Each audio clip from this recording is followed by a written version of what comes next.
Oh okay, तुम चलो, I am coming. कुछ ही देर में वो सैनिक जा चुका था। फ्रांसिस जाने के लिए जैसे ही उठा, ओमकार बोल पड़ा, ये जल्लाद तुम्हें इस समय काहे याद कर रहा है पादरी? गॉड नोस, पता नहीं क्या चाहिए उसको। सच कहूं तो मुझे उससे थोड़ा डर लगता है। बहुत अजीब है वो। उसके अंदर मुझे एक भी ऐसी क्वालिटी नहीं दिखती है जो एक डिवाउट क्रिश्चियन में है। मेरा मतलब एक ईमानदार और जीसस को मानने वाले इंसान में हो। Still somehow father D'Souza trusts him. वो उस पर भरोसा करता है। Guess we all can make mistakes. Even Father D'Souza can. क्या कहा तुमने? कुछ नहीं। मैं अभी उससे मिलकर आता हूँ, फिर अपना ये डिस्कशन कंटिन्यू करेंगे। फ्रांसिस वहां से चल पड़ा और कुछ ही देर में वो जनरल रूट के ऑफिस में था। May I come in, General Root? Oh, Francis. Sure. Come in. Please have a seat, Francis. तुम यही सोचता होगा कि मैंने तुमको इस टाइम क्यों कॉल किया, right? Well, as much as I dislike it, पर फादर डिसूजा का स्ट्रिक्ट इंस्ट्रक्शंस है कि मैं तुमसे अपनी प्लानिंग का सारा स्टेप शेयर करूं। So, इससे पहले कि हम इधर से मूव करें, मैंने सोचा कि तुमको बताना ठीक होगा। Okay, General. I am listening. क्या प्लान है ड्रैकुला को पकड़ने का? मेरे स्पाई नेटवर्क से इनपुट मिला है कि उसको कवर्दा एस्टेट के पास देखा गया है। मैंने उसके रूट को मैप पर प्लॉट किया और उस रूट पर आगे पड़ने वाली सारी इंपॉर्टेंट जगह से लिंक करके देखा। आई थिंक आई नो कि वो किधर जा रहा है। एंड वो किधर जा रहा है, जनरल?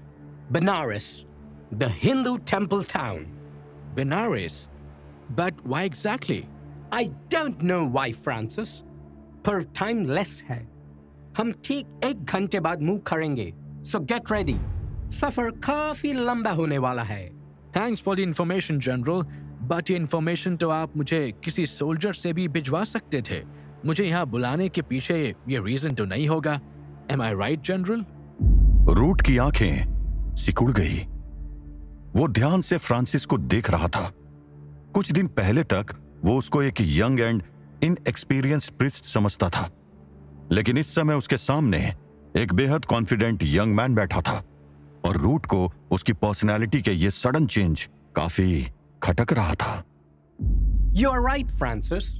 मैंने तुम्हें यहाँ कुछ खास बात करने के लिए बुलाया है। देखो Francis, you are a young priest. बहुत लाइफ देखनी है अभी तुमको। I don't want to see you fall in danger. तुमको नहीं पता कि तुम किस कॉन्फ्लिक्ट में पड़ रहा है। ये तुम्हारे लेवल से बहुत ऊपर का मैटर है। So I want to... You want me to back off? Right, General?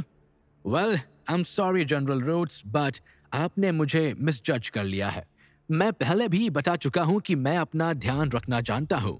You need not worry about me. अब अगर और कोई काम की बात नहीं है तो I will take your leave. Journey के लिए पैकिंग भी करनी है। फ्रांसिस उठा और रूट के ऑफिस से बाहर निकल गया। रूट उसको जाते हुए देखता रहा। उसका शक अब यकीन में बदल रहा था।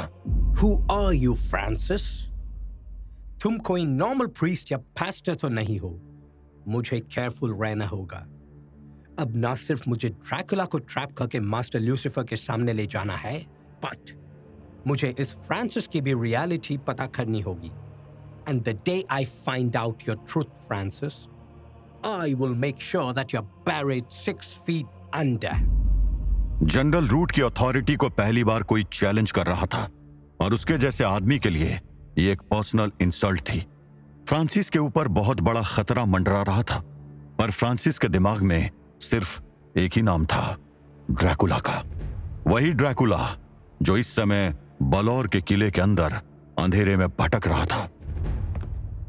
ड्रैकुला और राजा नागनाथ अलग होकर उस विशाल किले के अलग अलग हिस्से में अनीता को ढूंढ रहे थे। उन्हें पता था कि खतरा कदम कदम पर उनका इंतजार कर रहा होगा, लेकिन उन्हें किसी बात की कोई परवाह नहीं थी। अचानक ड्रैकुला सतर्क हो गया। एक सांप के फुफकारने की आवाज ने उसका ध्यान खींच लिया था, लेकिन वो एक फुफकार जल्द ही कई में बदल गई। ड्रैकुला सतर्क था, लेकिन अचानक उसे अपने जिस्म में एक तेज जलन महसूस हुई। कुछ समझ पाता उससे पहले ही उसके जिस्म में जलन बढ़ गई। अंधेरे का फायदा उठाकर बलौर के नाग सैनिक उसे घेर कर अपनी विषबुझी तलवारों और चाकुओं से मार रहे थे। ड्रैकुला इस समय किले के अंदर एक लंबे से कॉरिडोर में था। कॉरिडोर में अनेक दरवाजे थे और हमला कब किस दरवाजे से हो रहा था यह उसको पता ही नहीं चल पा रहा था, क्योंकि लगातार हो रहे हमले उसको संभलने का मौका नहीं दे रहे थे। दुश्मन उस तंग कॉरिडोर का फायदा उठाकर ड्रैकुला पर हमला कर रहा था, लेकिन वो ये भूल गया था कि ड्रैकुला भी रात का जानवर था। अगले ही पल ड्रैकुला अपने जिस्म में हो रही जलन को सहन करते हुए चमगादड़ बन चुका था और उसने ऊपर उड़कर बचने की कोशिश की, लेकिन अगले ही पल वो तड़प उठा। ड्रैकुला को वापस इंसानी रूप में आना पड़ा, क्योंकि कॉरिडोर में लटक रहे झूमर के ऊपर बैठे नागों ने अपना विष उसके पंखों पर उड़ेल दिया था। जैसे ही ड्रैकुला वापस इंसानी रूप में आया, एक बार फिर उस पर हमले तेज हो गए। ड्रैकुला के जिस्म में जगह जगह जलन हो रही थी, उसका गुस्सा भड़क रहा था। ड्रैकुला का रूप इस समय किसी का भी दिल दहला सकता था। उसका चेहरा बहुत विकृत हो चुका था। उसके नुकीले दांत ऐसे लग रहे थे मानो किसी को फाड़ खाने को बेताब हो, और उसके हाथ के नाखून किसी चाकू की तरह पहने और नुकीले हो चुके थे। वो अपने हाथों को हवा में चला रहा था और उसके वार निशाने पर लग रहे थे।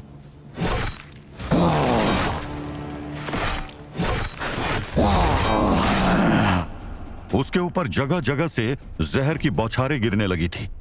बलौर के नाग सैनिक उस पर अपना विष बरसा रहे थे। अचानक ड्रैकुला के जिस्म से दो बड़े बड़े पंख निकल आए। अगले ही पल ड्रैकुला झुककर बैठ गया और उसने उन बड़े बड़े पंखों से अपने जिस्म को ढक लिया। उन पंखों की चमड़ी अच्छी खासी मोटी थी और उस पर विष की वो बारिश असर नहीं कर रही थी।